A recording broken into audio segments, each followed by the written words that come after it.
Il y a un passage très bizarre dans la paracha de cette semaine, la paracha de Roukat, où les Bnei Israël dans le désert vont se plaindre, ils vont dire mais il n'y a rien à manger dans ce désert. Directement, Hachem envoie une punition, il envoie des serpents venimeux qui vont les mordre et les faire mourir. Et là, les Bnei Israël font tchouva, ils vont chez Moshe, ils disent non, on a fauté, sauve-nous de cette mort. Hachem dit à Moshe, pas de problème, tu n'as qu'à faire un serpent de cuivre, tu le mets comme ça en hauteur, et tout celui qui se fait piquer par les serpents d'en bas sera sauvé par le serpent d'en haut. Très bizarre. C'est quoi cette histoire?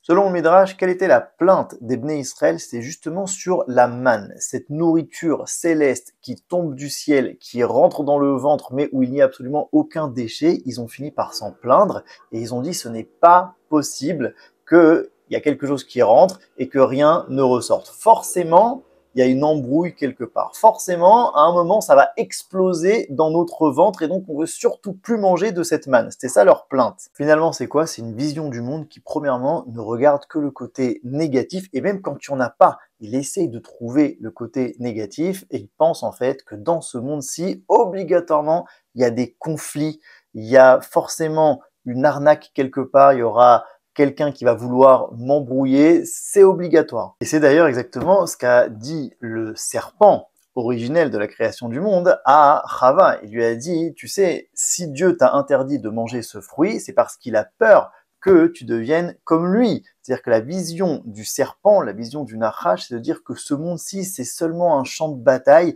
où chacun va se battre pour ses intérêts et rien de plus. Donc les Bnei Israël sont tombés dans cette vision serpentaire de la réalité. Et la question, c'est comment maintenant est-ce qu'on va les guérir de ça? Il va falloir leur rappeler que le monde n'est pas seulement un conflit d'intérêts permanent entre les gens, mais que l'harmonie est possible malgré les différences. Puisque si le créateur du monde est un, alors c'est l'unité qui doit se révéler ici et non pas la dualité. Il n'y a personne qui essaye de t'arnaquer. Tout ce qu'il faut faire, c'est essayer de voir la globalité du réel pour mettre chaque chose à sa place dans une grande harmonie. Et c'est ça le rôle du serpent de cuivre. D'un côté, c'est un serpent, donc on le regarde et on se rappelle de la faute du serpent, mais surtout, il est en cuivre. Et le cuivre, selon la Kabbalah, c'est donc le troisième métal. Il y a donc l'or, l'argent et le cuivre. Il symbolise finalement l'harmonie. Il vient en troisième position pour lier les deux d'au-dessus. En termes kabbalistiques dans les sphirotes, on a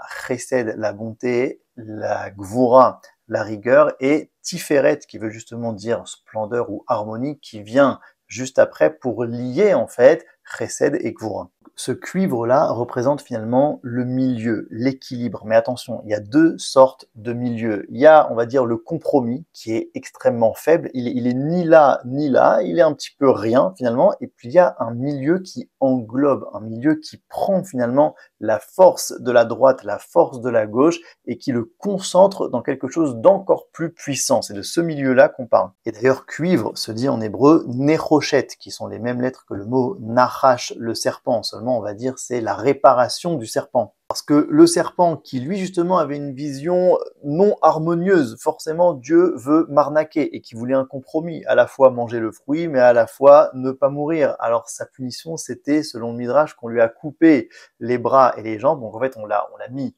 dans un milieu, mais un milieu faible, et on lui dit maintenant, tu vas ne manger que de la poussière. La poussière, c'est du potentiel, c'est-à-dire que tu n'as pas le droit à l'action vu que ta conception est erronée. Et donc ces Bnei Israël qui se font mordre par la conception du serpent en bas regardent vers le haut, regardent le serpent, se rappelle de l'erreur, mais il voit que c'est en cuivre, il se rappelle donc de la réparation, puis il voit le ciel qui traverse ce serpent de cuivre, et donc il se rappelle que tout finalement a sa source dans le ciel. Et c'est ça qui apporte la guérison, trouver un équilibre qui englobe les différences dans une nouvelle puissance. Shabbat Shalom à tous.